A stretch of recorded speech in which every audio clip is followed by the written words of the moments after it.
ہم کریں گے ہر مظلوم کی حمایت۔ السلام علیکم، میں ہوں حرین فاطمہ اور آپ دیکھ رہے ہیں حمایتی نیوز HD چینل۔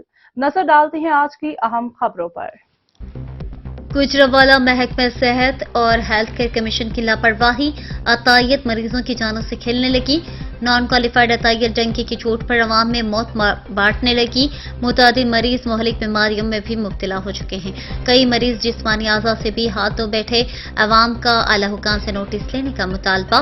گوجرانوالہ محکمہ صحت اور ہیلتھ کیئر کمیشن کی ملی بھگت، لاپرواہی، غفلت اور نااہلی کے باعث نان کوالیفائڈ عطائیت ڈنکی کی چوٹ پر مریضوں کی جانوں سے کھیلنے لگی۔ محکمہ صحت اور ہیلتھ کیئر کمیشن نے مریضوں کو علاج معالجے کے لیے نان کوالیفائڈ عطائیت کے رحم و کرم پر چھوڑ دیا۔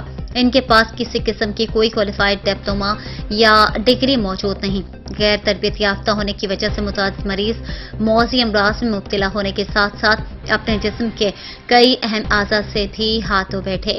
ضلع گوجرانوالہ کی عوام نے وزیراعلیٰ پنجاب، صوبائی وزیر صحت، چیف سیکرٹری صحت، DG صحت، ہیلتھ کیئر کمیشن پنجاب سمیت دیگر اعلی حکام سے دردمندانہ اپیل کی ہے کہ اس بےہودہ کام میں ملوث افراد کے خلاف سخت قانونی کارروائی عمل میں لائی جائے تاکہ عوام ان کی غفلتوں اور جان لیوا بیماریوں سے محفوظ رہ سکیں۔